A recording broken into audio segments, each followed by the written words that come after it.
ra'iisul wasaaraha xukuumadda federaalka Soomaaliya Mudane Xasan Cali Khayre oo weeliyaan wasiirada gaashaandhigga amniga gudaha warfaafinta iyo gudoomiyaha gobolka Banaadir ahna duqa magaalada Muqdisho ayaa maantay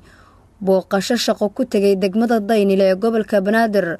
waxayna ugu horeyn ka qayb galeen raashin qaybin gargaar ah oo ay dawladda Imaaraadku qaybinaysay dad ku soo barakacay Daynile kuwaas oo abaaruhu ka soo barakaciyeen deegaanadoodii gudoomiyaha gobolka Banaadir ahna duqa caasimadda Muqdisho Mudane Taabid Cabdi Maxamed oo ka hadlay goobta raashinka lagu qaybinayay dadka soo barakacay ayaa sheegay in maamulka gobolka Banaadir ay ka go'an tahay inay soo dhaweeyaan isla markaana ay caawiso dadka Soomaaliyeed ee ku soo barakacaya magaalada Muqdisho marka insha Allah taala ana ka gobol Banaadir ahaan waxa naga go'an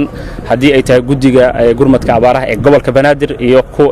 qaybta nooga mid ah heer aan qaranba waxa naga go'an insha Allah dadka ku dhibaataysan gobolka Banaadir iyo magaalada Muqdisho ina insha Allah meel kasta ku gaarno iyo kuwa noo yimidna waxaan qiyaasana culays badan oo soo saarmay ina ayagana ka qayb qaadano oo gargaarka sababtoo ah wax alla wixii aan sameeyno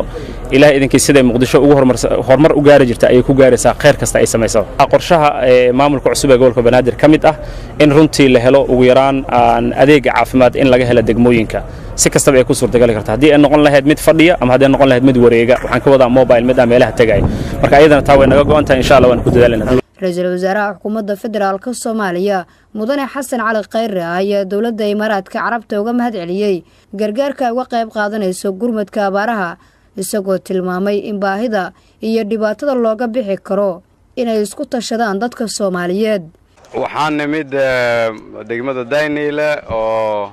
hay'adda United Arab Emirates Red Crescent Society ay mucaawinad ugu qaybinayso dad barakacayaal iyo dad dhibaataysan oo dhibaatadaas ay ka timid abaaraha ba'an ee dalka ka jira kuwaas oo meelaha qaarkood ku aafeeyay dad badan oo Soomaaliyeed in dad badan oo kamid ah dawladda iyo xukuumadda iyo madaxda qaranka ay joogaan degmada Daynile maanta oo Jimco ah oo ka qayb qaadanay inaan isugu nimaadno halkan si dad wax loogu qaybiyo oo wax lagu diirsado waxaan mar labaad dadka Soomaaliyeed ka codsanayaa meel walba ay joogaan sidii aan sheegay marar hore in ay isku dayaan wax walba ay awoodaan inay dadkooda ku soo taageeraan waxaan u sheegayaa dadka Soomaaliyeed in meel walba hooyo Soomaaliyeed iyo caruur Soomaaliyeed iyo aabba Soomaaliyeed iyo walaalka Soomaali ah ama walaasha ay ku dhibaataysan tahay damiirkeena waa inaan la tashanaa waa inaan isku dayanaa inaan dadka Soomaaliyeed u soo gurmanaa intii aan idin la hadlay oo aan ra'iisul wasaaraha noqday kadib waxa la aruuriyay in ka badan 3 milyan oo dollar lacagtaas waxa loo isticmaalay in la gaarsiiyo dadka Soomaaliyeed meel walba ay joogaan iyadoo ay mas'uuliyadooda leeyihiin culimada Soomaaliyeed iyo dad badan oo lagu kalsoon yahay oo aamin ah dadka Soomaaliyeed oo dhan way isku yimaadeen waxaan marka ummadda Soomaaliyeed inaan u sheego mucaawanad dibadda laga keeno cid caawin mayso caawinaadda ugu wanaagsan oo annagu aan xor u nahay ummadda Soomaaliyeedna weligood aan ilaabayn waa mid ay ummadda Soomaaliyeed isu gurmadaan dhinaca kale ra'iisul wasaaraha xukuumadda federaalka Soomaaliya Mudane Xasan Cali Khayre ayaa degmada Daynile ku shir gudoomiyay shirka gudiga amniga ee xukuumadda Soomaaliya kaasoo looga hadlayay dardargelinta ammaanka caasimadda iyo hirgelinta qorshaha lagu sugayo ammaanka magaalada wasiirka wasaaradda warfaafinta iyo hanuuninta dadweynaha ee xukuumadda Soomaaliya ayaa sharaxaad ka bixiyay shirka amniga waxyaabihii ugu muhiimsan ee looga hadlay ujeedada shirkana waxay ahayd in la dardargeliyo howlaha amniga oo madaxweyne Maxamed Cabdullaahi Maxamed Farmaajo tan iyo markii ku dhawaaqay xaaladda dagaal in dalka uu ku jiro ra'iisul wasaaraha iyo madaxweynuhuba waxay muddaba dardargelinayeen sidii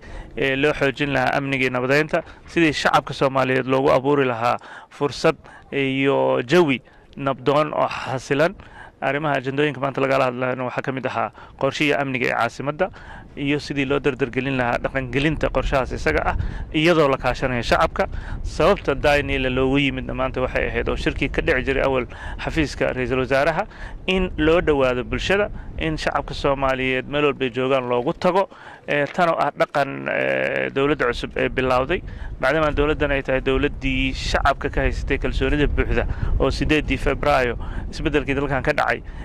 madaxweynaha ra'iisul wasaaraha iyo xukuumaddaba waxa ka go'an in bulshada loo dhawaado meel walba joogaan loogu tago Taabid Cabdi Maxamed gudoomiyaha gobolka Banaadir ahna duqa magaalada Muqdisho ayaa xusay in maamulka gobolka Banaadir ay sharaf weyn u tahay in degmada Daynile ay martigeliso shirka amniga kaasi oo lagu qaban jiray xafiiska ra'iisul wasaaraha. Waxaa maanta sharaf ii ah degmada Daynile in aan ku soo dhaweeyo oo aan ku martigeliyo aniga iyo gudoomiyaha degmada Daynile iyo dhammaan dadka reer Daynile madaxda dawladda oo uu horkacay ra'iisul wasaaraha xukuumadda federaalka Soomaaliyeed